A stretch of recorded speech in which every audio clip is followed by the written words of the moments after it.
Alright, so today I'll also be refuting Robert's proposition that the Dallas Cowboys are truly America's team. He had 3 secondary claims. 1, America has 50 stars on its flag representing our states, and the Dallas Cowboys logo is a star. 2, the Dallas Cowboys have 4 players in the top 14 NFL jerseys sold as of 2016. And 3, the Cowboys every year are one of the most polarizing teams in the league. My response to this claim is, although the Dallas Cowboys are a popular football team, America does not have one definite NFL team.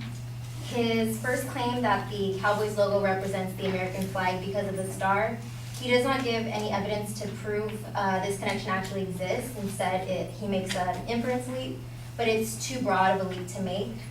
When I looked up the meaning of the Dallas Cowboys logo, according to sport logo history, the blue star logo is actually representative of Texas as the Lone Star State, and the state is the motif of peace and serenity. He also brought up the point that the New England Patriots also have a star on their helmet, but that their franchise is not as successful as the Cowboys because they have been in multiple scandals. His example was Spygate and Deflategate, and those are true. However, just like the Patriots, the Dallas Cowboys have also been involved in many scandals. Team players have been arrested for multiple reasons, such as theft, drugs, and domestic violence, and the team as a whole has been involved in multiple scandals. For example, they have been in 3 Pennskate scandals since 1990, which is the team members using performance-enhancing drugs to illegally improve their athletic performance. Also, another example, in 2010, they had a salary cap gate scandal where the NFL took away millions of dollars of salary cap space for the Dallas Cowboys and also the Washington Redskins for unfairly front-loading contracts during the uncapped 2010 season. This information disproves his notion that the Dallas Cowboy logo represents the American flag and that the Cowboys are different than any other NFL team who have been associated in scandals. So this shows that there's no connection to his proposition. Secondly, Robert stated that according to NFL.com, the Dallas Cowboys have 4 players in the top 14 NFL jerseys sold as 2016. He said those are Ezekiel Elliott,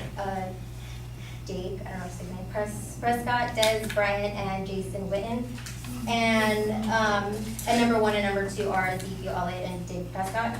And this is true, however, it's skewed because of the time. With the Super Bowl being this past weekend, number 1 is Tom Brady, and then 2 and 3 are also the Atlanta and another Patriots player. So, and then it's likely that the sales will change again just like next year based on ratings and like the stats at the time. So this doesn't really provide any support to his claim about sales being good. His last claim that the Cowboys are one of the most polarizing teams in the league, although they are indeed polarized, the evidence he used was just referring to them being favored by Americans. However, when I researched, according to the annual public policy pollings poll of attitudes towards NFL teams and players, the Cowboys are America's most hated NFL team. And this poll was taken by Sports Business Insider just in 2016. His evidence from CBSSports.com that the Cowboys have the number 1 fan base in the NFL, I found not valid. According to USA Today, the number 1 favored team by Americans in the NFL are the Green Bay Packers, and Dallas was ranked number 30.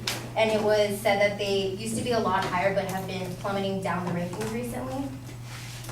And this ranking was done also in July 2016. In his speech, he also brought up the point that the Cowboys have multiple celebrity supporters.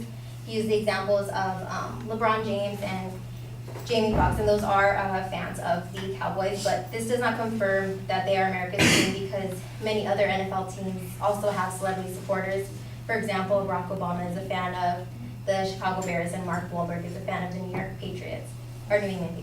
So this statement that the Cowboys have countless celebrity fans does not help support his claim. To conclude, I believe that Robert's speech brought up interesting points as to why some may see the Dallas Cowboys as America's team, but it's not enough to convince me that they truly are. Thank you.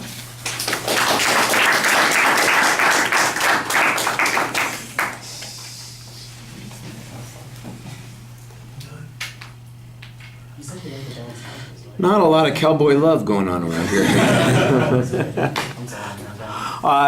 Organizationally, everything is fine. I thought on the first point, this is a good example of the contrast between the 2 points. So sometimes we benefit a little bit by getting 2 speeches back to back.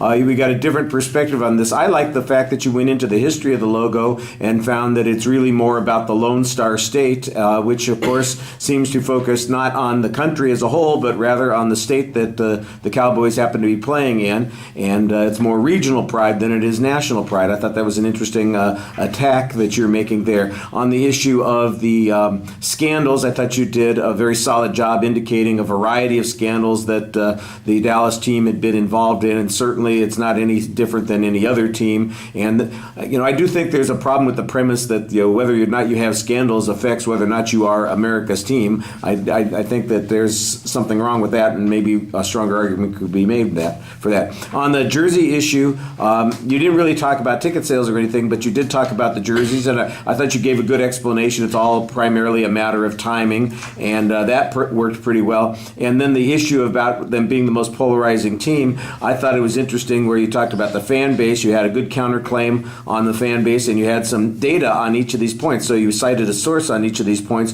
about their ratings and the fact that they were number 30. I think Dallas has a lot of fair weather fans, apparently. They go up when they're winning, and they disappear when they're losing. And I think the argument for the Packers is probably their fans are pretty damn consistent.